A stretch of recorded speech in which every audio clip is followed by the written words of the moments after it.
What's up, dude? Hey, what's going on, man? Hey, live you too. Can you hear me? Hello, hello, hello, hello, hello. Juan, you got me? Juan.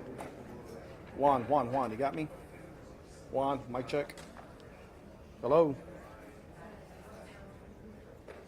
Hey, you got me, brother? Mic check. 1 2 1 2 1 2 1 2 1 2 1 2. Okay.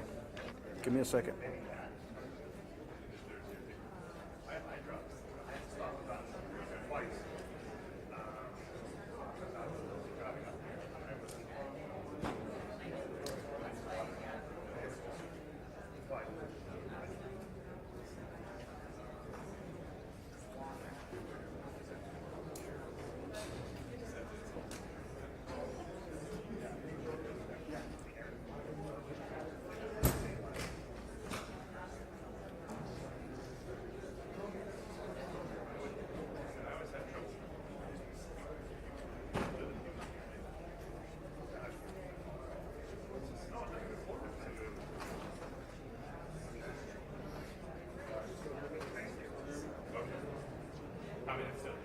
Hello. Okay. All right, brother. It's up.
Okay, y'all ready? Okay, thank y'all for being here again today. Larry Leith, the Kerr County Sheriff. I'm going to kind of go over some brief notes with y'all real quick, then I'm going to pass it on to the mayor. Hundreds of first responders remain along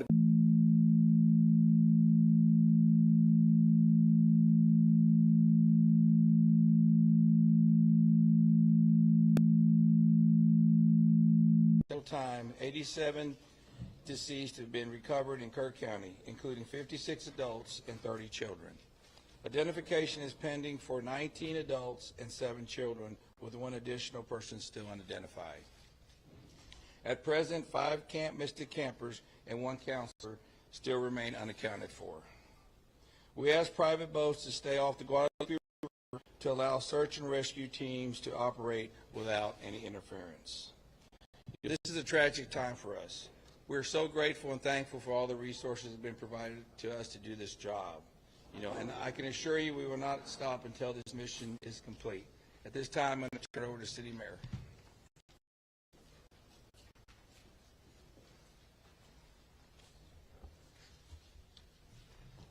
Thank you for being here. I'm Joe Herring Jr. I'm Mayor of the City of Kerrville.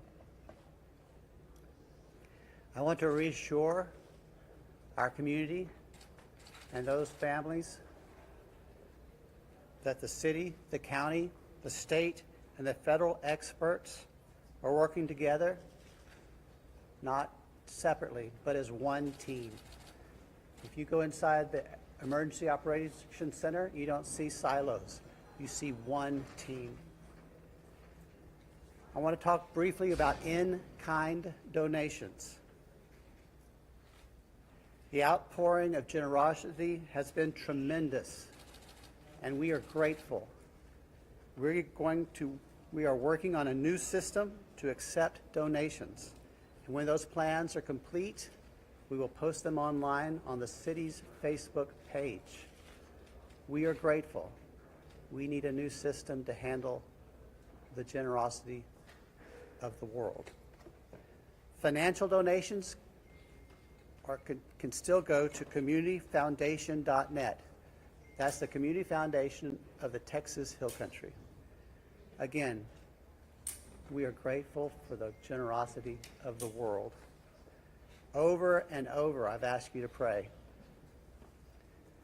It occurred to me that I haven't asked you for what to pray specifically. Please pray for those who mourn, for those who wait, and for those who help. Now I'd like to call on Lieutenant Colonel Ben Baker.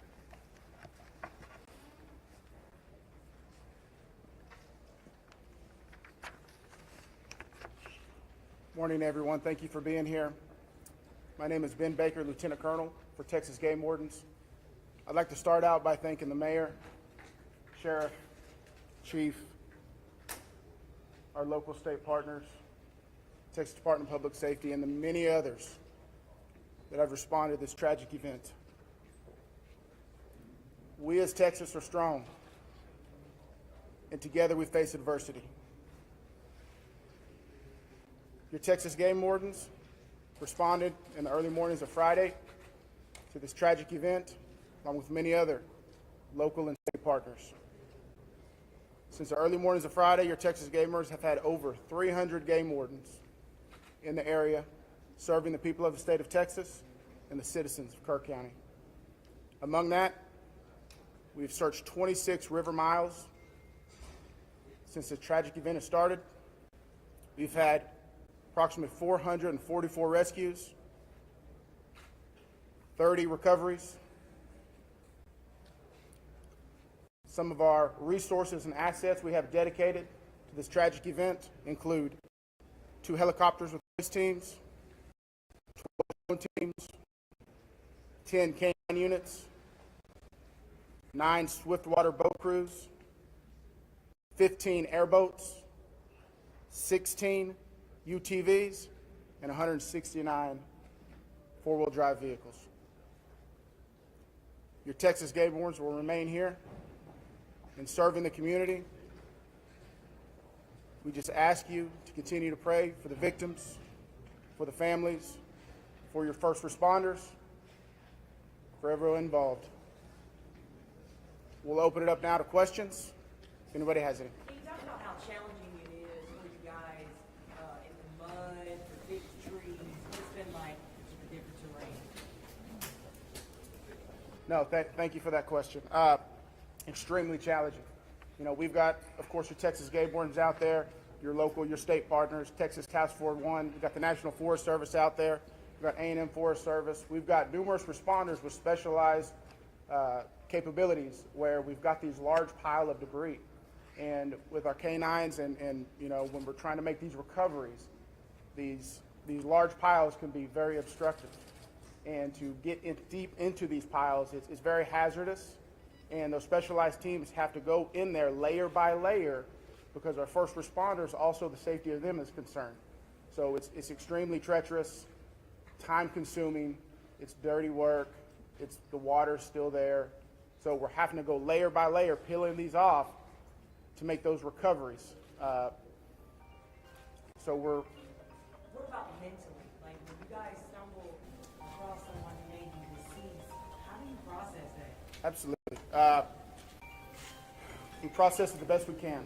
We have professionals in place, our crisis intervention team. All the agencies have some members representing there, and officer wellness is a first responder wellness is a key component to these operations. So we're maintaining and monitoring our officer wellness, our first responder wellness. We're making sure they have the support. It's very tragic whenever you see human life, but to see a child and that loss of life is extremely tragic. More rain is expected to come down west of us, and eventually it's going to get down to Guadalupe River. Is that going to put a halt to the searches? And if not, how are you going to change the trajectory of the search and rescue operations? So with the water coming down, that is always a concern, and I'm sure you've been monitoring the last couple of days where we've had some reports of maybe some additional water coming in. Obviously, that's going to impact the search and recovery efforts. Us with numerous other agencies do have air capabilities, drone capabilities. We've got numerous fixed wing, rotary helicopters here. So it will alter our patrol patterns and alter our searches, but it won't deter them. I have a question for the specific discussions and actions were taken between the time the first flood emergency alert came in at 1:14 a.m. and then when the river first started flooding, what was hours later? What were the specific actions and discussions that happened in those hours? Can you repeat that again, please? Sure, absolutely. I would like to know if you could outline, please, what the specific actions and discussions were that local officials took between 1:14 a.m., that's when the first flood emergency alert came out, and hours later when the river first started flooding. What happened in those hours? What I can tell you, when I was first notified, it was around the 4 to 5 area. One of my sergeants was in dispatch when the first calls started coming in, the actual 911 calls come in. It was between 4 and 5 when I got notified. Okay, but prior to that, in that 3 to 4 area, my understanding is, and we're in the process of trying to put a timeline. That's going to take a little bit of time. As I've told you several times, that is not my priority this time. There's 3 priorities. That's locating the people out there, identifying and notifying the next of kin. That is what I'm taking as my job as sheriff here to do. Okay. With all due respect, sir, I think that the community here is asking these questions. What happened? When did it happen? Was the emergency manager awake at the time? Did they push the button to issue an emergency alert? Sir, it's not that easy when you just push a button, okay? There's a lot more to that. And we've told you several times. So did it happen, sir? I can't tell you at this time. You Okay. can't tell me if the emergency manager of the county actually issued an emergency alert. Okay, Sheriff, who Shimon, is just give me a second to Emergency answer the question. Operations Center? Who Let him runs answer the question. the Emergency Operations I'll come back to you. Center? I'm going nowhere. Appreciate it. Who runs the Emergency Operations Center? We have a communication center, a dispatch, okay? We have a communication center. That's where the calls actually go to the police department, then they're forwarded to Right, us. but leading up to this, in monitoring the weather, there is, in any large city, in any state, there's an Office of Emergency Management that is monitoring the weather, that is watching and listening and getting briefings. Who was getting those briefings in this city, in this county? Who was receiving that information? And who would have ultimately made the decision to evacuate, hearing what was coming in from the Weather Service and all? Okay, what we would have done when we get notified, okay, I'm gonna tell you that. You're not emergency management, though, right? The sheriff's not EOC. No, there is Who no, is I meant EOC? as the city. Yeah. So we understand you have many questions. Right. Hang on. No, I understand, but you're not gonna answer the question because that's up to the city manager and the mayor to answer those Correct. It's the questions. county emergency. We manager. understand you That's have the many judge. Where is the questions. judge? The judge is not here. We understand that, but right now, This team up here is focused on bringing people home. That's our focus. All those questions will be answered, but the priority right now It seems like you're is ducking bringing the- people home. We totally understand that, and we value the incredible work that is being done by those first responders. We're seeing them out there muddy and sweaty and grinding it out day after day. But your community is asking these questions. And we will Was we there will an get emergency answers. manager in the county Right now, awake at all the of our time? resources are Did they issue focused an You alert? should be able to to answer recovery. who was in charge of the emergency operations center at the time that was getting any briefings. Do we have another question? If any I do. briefings. I think I have to focus on what local people can be looking for. We're looking at some erosion in roads and safety and then traveling. What can we tell people who live here right now and what they can do in their daily life? Should they worry about traveling on roads? Do you know anything about that infrastructure? Sure, absolutely. Jonathan Lamb, Kerrville Police Department. So we know that there's substantial road damage. Some roads have been closed for safety. We've got crews out there in the county, shoring them up and making sure that people can travel to and from. What we're asking for the public to do to assist us is if they believe that they have seen someone, a victim, notify emergency services. Call 911, let us know, or use our non-emergency numbers, area code 830-257-8181. Contact our dispatch team and we will send officers out there. We also ask folks to limit their travel. Our first responders have had a very difficult time getting to where they need to go because of the amount of people who are flooding our roadways. We understand there's natural curiosity. People want to come here and see the flood damage. Now is not the time for sightseeing. This operation is ongoing and continuous, and it will continue. I've got time for one more question.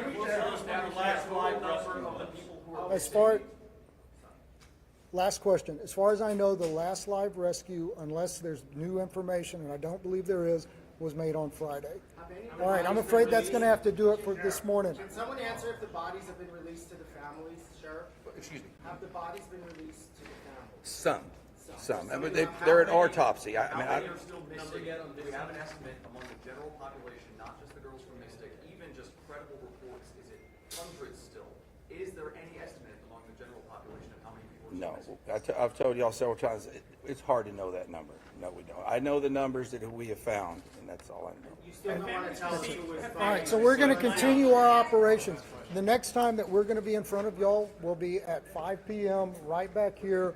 If there is a critical update, again, we'll provide that information to you through the contact list that you have provided to us. Thank y'all. We appreciate it. Lieutenant? Sir?